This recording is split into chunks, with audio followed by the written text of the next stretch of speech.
इमाम हुसैन के कातिलों से बदला किसने लिया? इमाम हुसैन का जब कत्ल कर दिया गया उसके बाद उनके खून का बदला लेने के लिए आग भड़क गई थी, जिसके बाद इमाम हुसैन के कातिलों से बदला लिया गया। लेकिन क्या आप जानते हैं उनके कातिलों को क्या सजा दी गई? आज के इस वीडियो में हम बात करेंगे कि इमाम हुसैन साहब के कातिलों को किसने सजा दी और उनके कत्ल का बदला किस तरह लिया गया। चलिए शुरू करते हैं आज के वीडियो को। जब इमाम हुसैन का कत्ल कर दिया गया और उनकी मौत को 3 साल 8 महीने गुजर चुके थे, तब कूफा का मुख्तार सक्ती, जिसके यहाँ पर इस्लाम मुस्लिम बिन अकील अल्लाह ताला आए थे, मुख्तार सक्ती लोगों के बीच एक आवाज उठाता है। वो लोगों से कहता है कि मैं चाहता हूँ कि हुसैन की मौत का बदला लिया जाए, क्या तुम मेरा साथ दोगे? तब पूरी आवाम ने एक साथ हुसैन के खून का बदला लेने की आवाज उठाई। सभी लोग उठ खड़े हुए और कहा कि हम इमाम हुसैन अल्लाह ताला के खून का बदला लेने के लिए तैयार हैं। हम इमाम हुसैन रजी अल्लाह ताला के खून का बदला लेने के लिए अपनी तलवार उठा लेंगे। और सभी लोग मुख्तार सक्ती की सेना तले आ गए। इसके बाद मुख्तार सक्ती ने इमाम हुसैन के भाई मोहम्मद बिन हंसिया के नाम का एक फर्जी खत लिखा और लोगों से कहा कि मुझको इमाम हुसैन के भाई ने खत लिख दिया है कि इमाम हुसैन का बदला लिया जाए। मोहम्मद बिन हंसिया को जब ये खबर मिलती है तो वो कहते हैं कि मैंने वो खत नहीं लिखा है, अगर वो इमाम हुसैन के कत्ल का बदला लेना चाहता है तो मुझे कोई एतराज नहीं है। जिसके बाद मुख्तार सक्ती को अब और ज्यादा ताकत मिल जाती है, जिसके बाद वो कहता है कि ठीक है, अब हम इमाम हुसैन के कातिलों से बदला लेकर ही रहेंगे। उसे तमाम लोगों को अपने झंडे तले जमा कर लिया और अपनी सेना में शामिल करने के बाद उसने कहा कि सबसे पहले इमाम हुसैन के कातिलों को गिरफ्तार किया जाए। सबसे पहले गिरफ्तार करके शिमर को मुख्तार सक्ती के सामने लाया जाता है। जब वो गिरफ्तार कर लाया गया तो मुख्तार कहता है कि बता शिमर, तेरा क्या हल किया जाए, क्योंकि तू ही वो शख्स है जिसने इमाम हुसैन को कत्ल करने के लिए तरह तरह की साजिश रची थी। इतना सुनते ही शिमर कांपने लगता है और उसके चेहरे पर डर साफ दिखाई देने लगता है। वो कहता है कि ए मुख्तार सक्ती, मुझे छोड़ दो, मैं भी तो उसी जमात में था जिस जमात में तुम थे। मुख्तार सक्ती कहता है कि लेकिन मैंने हुसैन के खिलाफ तलवार नहीं उठाई थी और मैं इमाम हुसैन के खिलाफ मैदान करबला में नहीं गया था, लेकिन तू गद्दार था, जालिम, तू हुकूमत की लालच में इमाम हुसैन के खिलाफ मैदान करबला में तलवार चला रहा था और सुना गया था कि इमाम हुसैन के सर को तन से तूने ही जुदा किया, इसलिए तेरी गर्दन जरूर काटी जाएगी। शिमर ये सुनकर डर जाता है। मुख्तार सक्ती जल्लादों से कहता है कि सबसे पहले इसकी दोनों आंखें फोड़ दो और इसकी जबान काट दो, इसके जिस्म का एक एक हिस्सा काट कर इसे तड़पा तड़पा कर मारो। इस तरह से शिमर को पहली बार इमाम हुसैन के कत्ल की सजा दी गई। इसके बाद ऐलान कर दिया गया कि कातिलाना हुसैन में से एक का अंजाम लोग अपनी आंखों से देख लें। शिमर के बाद अब उमर बिन साद को गिरफ्तार करने की बारी थी। जब उसे गिरफ्तार करके लाया गया तो मुख्तार सक्ती पूछता है कि तुम कहाँ थे, तुमने इस तरह की हरकत क्यों की और इमाम हुसैन का कत्ल क्यों किया? जिसके जवाब में उमर बिन साद कहता है कि अब मैंने हुकूमत में हिस्सा लेना छोड़ दिया है, अब मैं इन सब से आजाद हो गया हूँ और मुझे किसी भी चीज की जरूरत नहीं है। उमर बिन साद की ये बात सुनते ही मुख्तार सक्ती उसे ललकारता है और कहता है कि जालिम, तूने जिस दिन करबला के मैदान में हजरत इमाम हुसैन के ऊपर तीर चलाया था, तुझे उसी दिन सोच लेना चाहिए था कि मैं सियासत में बिल्कुल भी नहीं जाऊंगा। तूने नवासा रसूल को करबला के मैदान में तड़पाया था और तू ही वो शख्स है जिसने एक एक को करबला के मैदान में पानी के लिए भी तरसा दिया था। उमर बिन साद ये सुनते ही खौफ से कांपने लगता है और फिर उसके लड़के को बुलाया जाता है, जिसे बुलाने के बाद मुख्तार सक्ती कहता है कि इसके सामने इसके बेटे को कत्ल किया जाए। तब उमर बिन साद ने कहा कि मैं देखकर ये बर्दाश्त कैसे करूंगा कि मेरे बेटे को मेरे सामने ही मारा जा रहा है। इस पर मुख्तार सक्ती कहता है कि जब इमाम हुसैन के बच्चे अली असगर के तीर लगा था तब हुसैन ने कैसे बर्दाश्त किया होगा। जब हुसैन के सामने उनका जवान बेटा अली अकबर शहीद किया गया था तो उन्होंने कैसे बर्दाश्त किया गया होगा। जब हुसैन के सामने भतीजे कासिम को तड़पाया जा रहा था तब उन्होंने कैसे बर्दाश्त किया होगा। मुख्तार सक्ती कहता है कि मारो इन जालिमों को और उमर बिन साद के ऊपर तीर चलाना शुरू कर दिया गया। जिसके बाद उसकी उंगलियां काटी गई, आंखें निकाली गई, जुबान काटी गई और जिस्म का एक एक हिस्सा काट दिया गया और उसे आग में जलाकर खाक कर दिया गया। और इस तरह से कातिलाना हुसैन में से दूसरे कातिल को भी सजा दे दी गई। अब तीसरे दुश्मन को गिरफ्तार करके मुख्तार के सामने लाया जाता है। तीसरा दुश्मन खुली पकड़ा जाता है जिसने इमाम हुसैन के जिस्म से उनके सर को जुदा किया था। ये वही जालिम है जिसने इमाम हुसैन के सर को रुमाल में बांधकर कंधे पर लटका कर चल रहा था। खुली को पकड़ने के बाद मुख्तार के सामने पेश किया गया, जिसके बाद उसने हुक्म दिया कि इसे इस तरह की सजा दी जाए जिसे दुनिया भी याद रखे। मुख्तार ने कहा कि इसके हाथ पांव को एक एक हिस्से में अलग कर दो। हाथ पैर अलग करने के बाद खुली की जुबान काटी गई, फिर उसकी गर्दन काटी गई। इस तरह से खुली को भी सजा दे दी गई। अब खुरमैला इब्ने काहिल मुख्तार की सेना के हाथों पकड़ा जाता है। काहिल वो जालिम है जिसने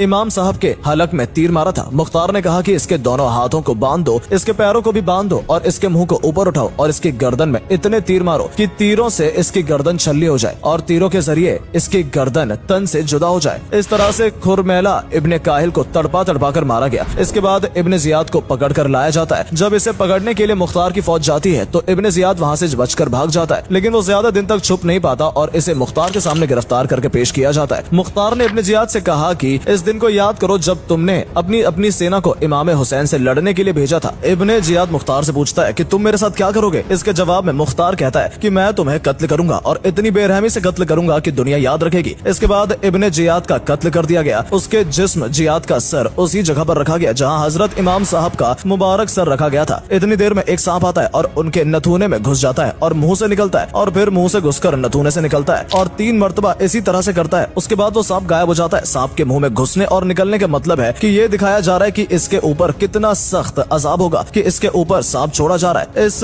तरह से इब्न जियाद को भी सजा दी गई। इसके बाद अब्दुल्ला बिन उस्मैद जोहनी, मलिक बिन मुसैर, हमल बिन मलिक, इन तीनों के भी मुख्तार सक्ती ने हाथ पैर काट कर जिंदा छोड़ दिया ताकि ये तीनों इस तरह से तड़पते तड़पते मर जाएं। जिसके बाद हफील बिन तुफैल ताई हाफिज को पकड़ कर लाया गया। ये वो शख्स है जिसने हजरत इमाम साहब के कपड़े उतार लिए थे। इसे जिंदा ही नंगा करके तीरों से छल्ली कर दिया गया। उसके बाद उमर बिन सुबह को लाया गया। इसने करबला के मैदान में कई लोगों को जख्मी किया था। इसे भी तीरों से छेद छेद कर मार दिया गया। इसके बाद जैद इब्न रकात को पकड़ कर लाया गया। ये वो जालिम था जिसने हजरत मुस्लिम बिन अकील की पेशानी कर तीर मारा था। इसे भी तीरों से छलनी किया गया, लेकिन इसमें जान अभी भी बाकी थी, इसलिए इसे जिंदा ही जला दिया गया। इतिहास में बताया जाता है कि 60,000 यजीदी मुख्तार सक्ती के हाथों मारे गए थे। कितने ही अंधे और कौड़ी हो गए थे। कुछ की आंखों में जलती हुई सलाही फेरी गई, कुछ को जिंदा जलाया गया और कुछ लोगों के मुंह सुअर की तरह हो गए थे। कुछ तो ऐसे थे जो पानी पीते थे लेकिन उनकी प्यास नहीं बुझती थी और ऐसी तड़प तड़प कर मर जाते थे। और इस तरह से मुख्तार सक्ती ने इमाम साहब की मौत का बदला लिया।